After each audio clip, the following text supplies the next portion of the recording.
Good evening, I'm Patricia Malone with a CTV News update. In an effort to get kids ready for in-person learning in the fall, state and local health departments teamed up to host a back-to-school summit and vaccination clinic this morning.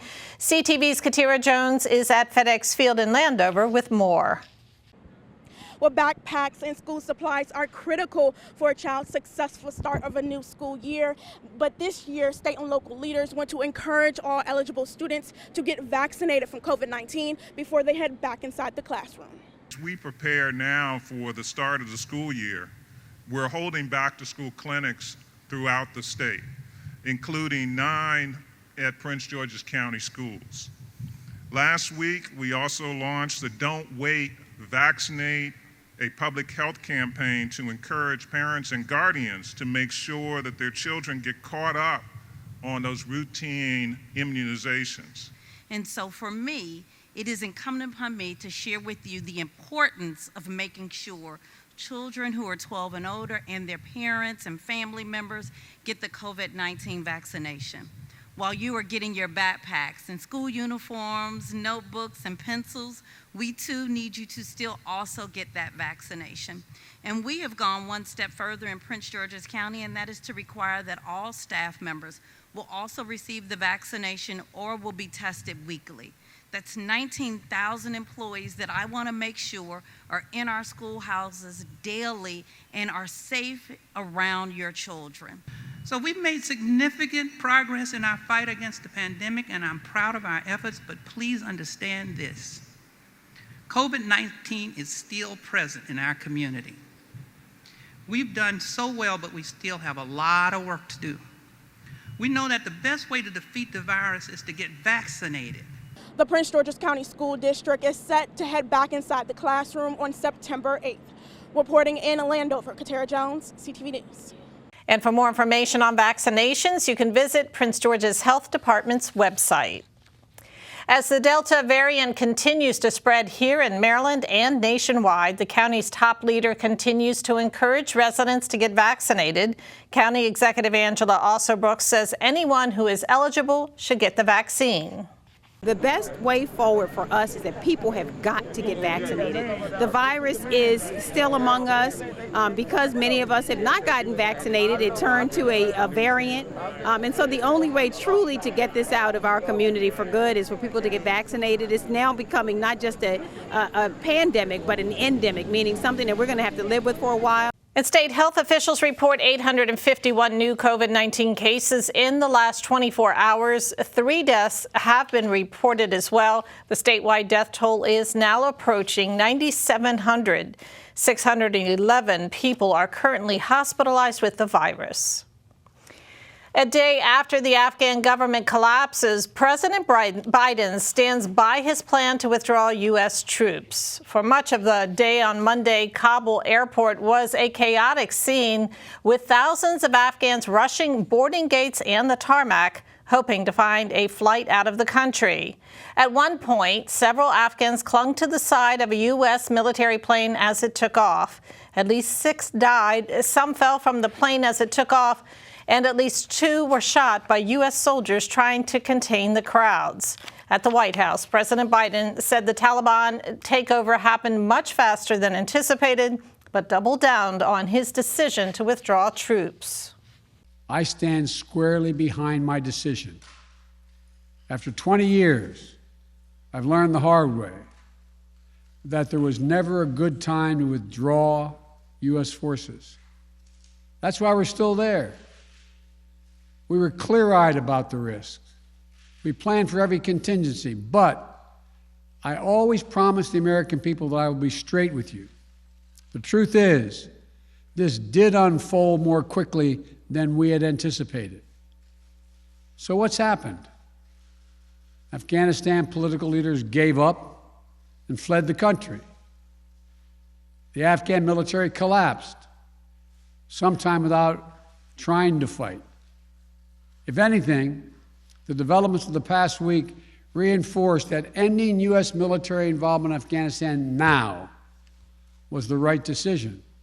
Biden vowed a swift and forceful response if the Taliban attacks U.S. forces or tries to interfere with evacuations. Well, journalist Haiti Bowie's family fled Afghanistan in 1981, shortly after the Russians invaded the country. She returned to her family's homeland after the U.S. invaded in search of Osama bin Laden. The invasion ultimately displaced the Taliban.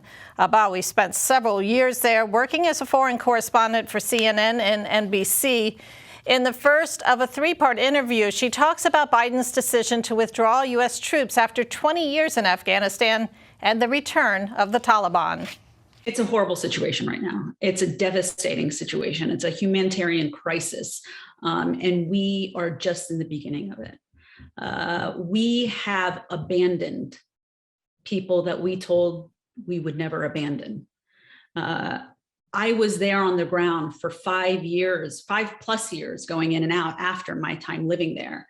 In every single meeting that I went to between the Americans and the international community and the Afghans, the repetitive statement was, we will never leave you. We are here with you. You are our allies. You are our friends. We will never abandon you.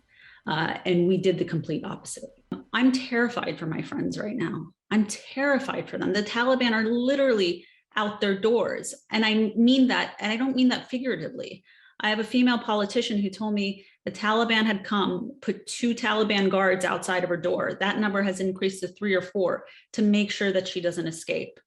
And prior to her work as a foreign correspondent, Bowie worked here as a reporter at CTV News.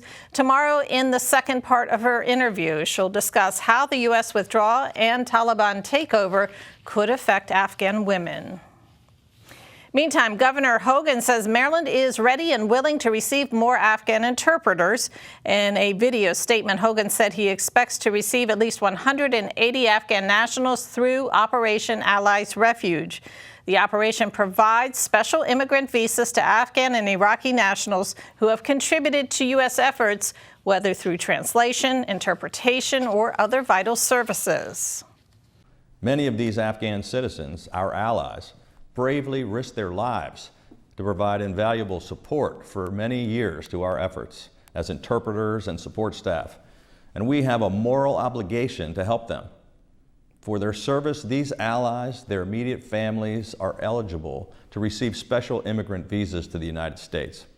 Maryland already expects to receive at least 180 Afghan citizens as part of Operation Allies Refuge. The state's Office of Refugees and Asylees works with a network of public and private service providers to aid these interpreters and others and their families in becoming self-sufficient as quickly as possible. Maryland currently ranks 4th for special immigrant visa arrivals. And you are watching CTV News. I'm Patricia Vallone. Coming up, the town of Forest Heights mourns the loss of its mayor. We'll have the details next. A free 3-minute online chat can give us the personalized tips we need. Visit aceyourretirement.org. Welcome back. The town of Forest Heights is mourning the loss of its mayor. Habiullah Mohammed passed away on Sunday. She served on the town council from 2014 to 2016 and served as mayor since 2017. Some of Mohammed's accomplishments include upgrading the police department and maintaining streets. Town Administrator Linwood Robinson knew her for 4 years.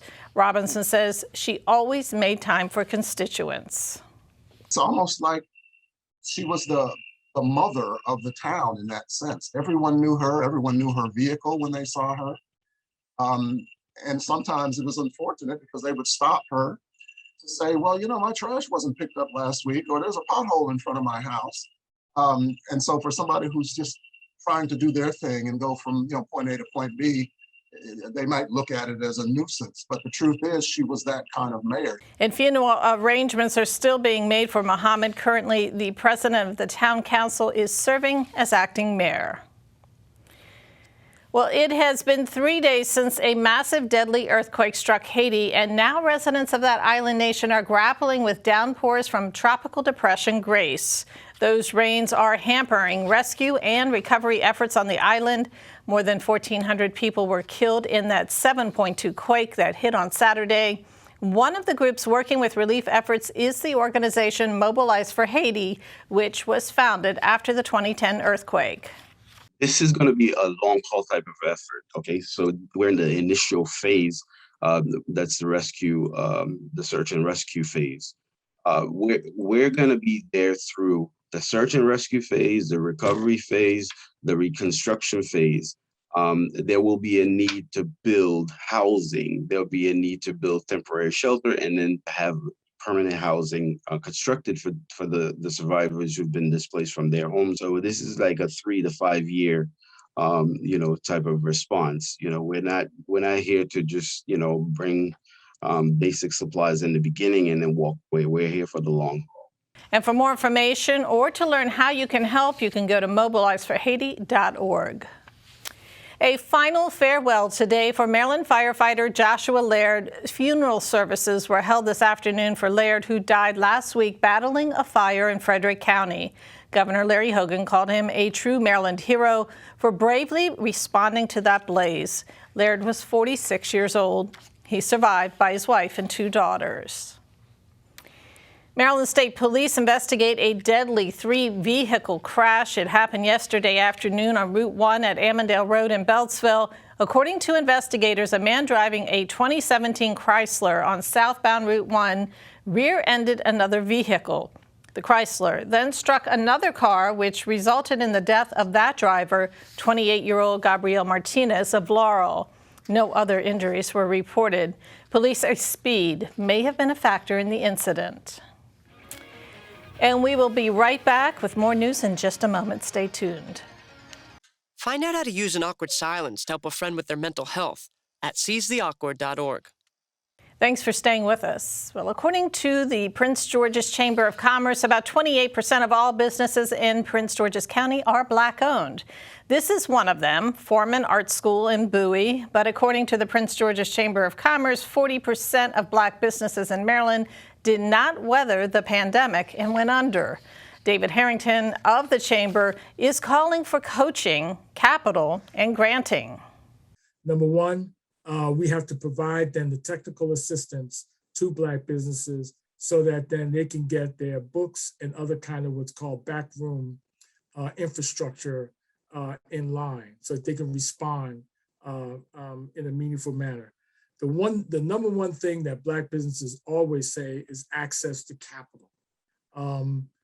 Black businesses tend not to have the kind of access to capital, to borrowing or to granting that other businesses do. And the third thing is that there has to be a targeted effort to the extent that there are other stimulus packages that come from the federal government, state and local government, to small minority Black-owned businesses. And August is National Black Business Month, which was first celebrated in 2004. Bowie State University is providing $10 million to help struggling students during the pandemic. The school is using Federal CARE Act funds to help students with outstanding tuition debt. It's also using the money to assist students enrolling in the upcoming academic year. Vice President of Enrollment Management is Brian Clemens, who says it will help about 90% of the student body. I've had fathers who are calling me, emailing me, asking just for a couple of minutes of your time, saying, Dr. Clemens, I've never been in this position before when I haven't been able to assist my child with their education. Because what a lot of people may not understand is that, yes, you have federal Pell Grant. Yes, you have grants that come from the state, but a lot of times there's still a gap for funding, particularly for students who reside on campus. Students receiving debt relief will also participate in financial literacy workshops. Well, a fixture in Prince George's County government is set to retire. Elizabeth Betty Hewlett is retiring as head of the Maryland National Capital Park and Planning Commission. It's the agency that manages land use matters in Prince George's and Montgomery counties. Hewlett was first appointed to the position in 1995 by Wayne Curry, becoming the first woman and African American to hold the post. She was reappointed in 2011 by Rashern Baker. Hewlett has also served on the Metro Board of Directors and led the Prince George's County Census Complete Committee in 2010 and 2020. County Executive Angela Alsobrooks released a statement calling her a trailblazer. Her retirement takes effect at the end of the year. And that wraps up our newscast. Thanks for watching. Join us again tomorrow, same time, same place. Have a great night.